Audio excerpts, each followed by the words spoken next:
แม่ลูกเหรอลูกเหรอเนี่ยอันนี้ลูกไข่ส่วนเกินหรือเปล่าไข่เนี่ยเจ้าคือมานอนกันกลางแล้วนี่บวินฮะรีวิวจากการใช้จิกด้วยตัวเอง ฮะทำไมเจ้ามานอนกั้นกลางค่อยอย่างเงี้ยมาทำได้ยินเสียงยังอย่าลูกเด้อมาเลยมาทำรับตาลิลีไว้ลูกเด้อบอกว่าให้กินนุ่มแม่พี่ใช้แม่จับ พี่นุ่มสองเตาพี่นี่ นั่นแม่จับ นี่นุ่มสองเตา สะอื้นตอก เป็นหลักกินไข่ไผ แม่บ่ บา นะ งลาเป็นหลักกินไข่ไผ แม่ ฮะ กันได้นะ เป็นหลักกินไข่ไผ เจ้าจะให้ไปเป็นแม่สองคนนี่นะฮะ น้ำเพิ่นถาวมันแหงบ่นอนเลย เป็นกล้องตัวเองอยู่ดินะบอกงามบอกงามจะให้ไปเป็นแม่นี่นะนี่เร็วๆใครจะเป็นแม่ใครจะเป็นพ่อ มางามกินโลดกินโลด ฮะใช้พ่อใช้แม่นะ เฮ้ย ยังบ่ยอมนอนเดี๋ยวพี่น้องเอากินไปสิมันนี่มันคือนอนเด็กแต่ปกติมันนอนจังโมง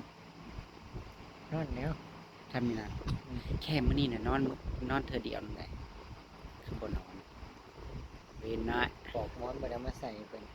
เว้นน้อย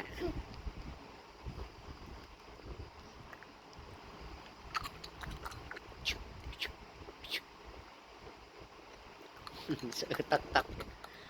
รักกินไข่ไผ่รักไข่ไม่ยาวประจักไม่ห่างนะ โอ้ยไปสิมาป้อน ป้อน เจ้าให้กิน เจ้าให้กินอืม เอาเนี่ยเนี่ยของพ่อมัน อืม อันนี้ของลูกมัน จุ้ยยังไม่ได้นอนยังไม่ได้นอนลูก นะ ลูกก็มานอนกั้นกลาง นะ นะ นะ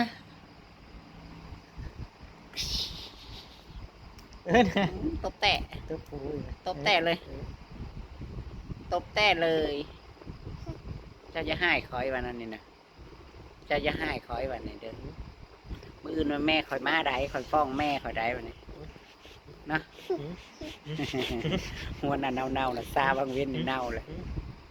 มินว่าอีดี เออแม่ พร้อมโมเมนต์แชมพูของมันเดซาขี้หมับนะมันต้องเอาแชมพูของเด็ก มืออื่นนี่แม่มาทำสิมาอะไรได้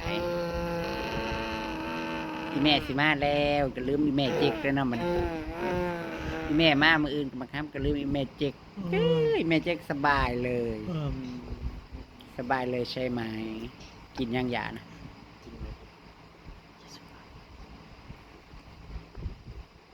อานาตาเก่าก็เก่าห้าง หลั ละ งอื่นกับคนเพิ่มร้ายกว่าเก่า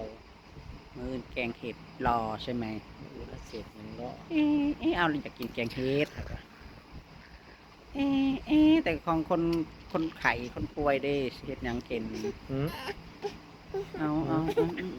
อาผูปลากายเนี่ยตีเขาตี มันจะขวางเอาเห็นมันขวาง มันบกกวงนะเนาะเธอวะ มันหมกขวางปกติหรอกวิ มันบกกวงเลยแต่ละมือแต่ละเดย์ ถามว่าน้องเพิ่นเป็นยังบ่นอนนะ ปกตินอนแต่กับเอา2 คนเด้ มีไผบอกนำมันก็นอนอันนี้มีค เรานอนเนาะครับเนาะมื้ออื่นมันจังตื่นสวยๆเนาะผูกเสียงดังจอดดูดนม อีหยังเป็นหลักกินไข่ไป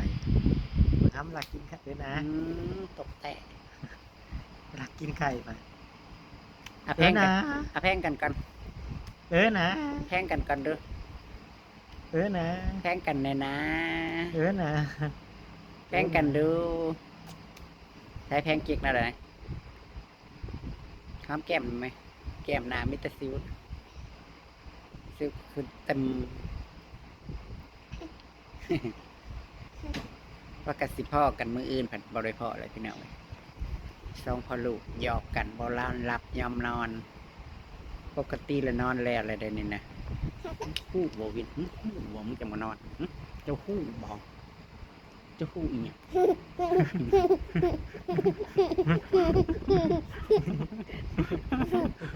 เขาบอกไปเนี่ย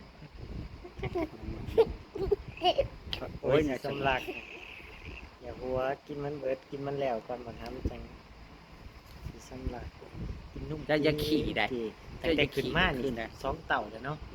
แต่แต่ขึ้นมานี่สอง กิน เต่า เข่าวกันหลายกินนมกันหลายเดี๋ยวนี้นะ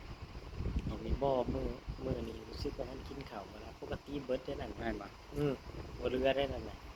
บัดค่อยมา แสดง เลย ว่าข่อยเอานุ่มมันกินก่อน บอดพม่าแล้วเจ้าคือบ่กินข้าวโซ่ น้ำปลาคือสิยันหำพอ โซ่กินโซ่ FC เลยวินวินกินเก่งจังเลยวินวินกินเก่งนะเนี่ยสั่นเลยคืออยู่บ่พ่อแม่ลูกนะอย่าคือพ่อแล้วกับพ่อ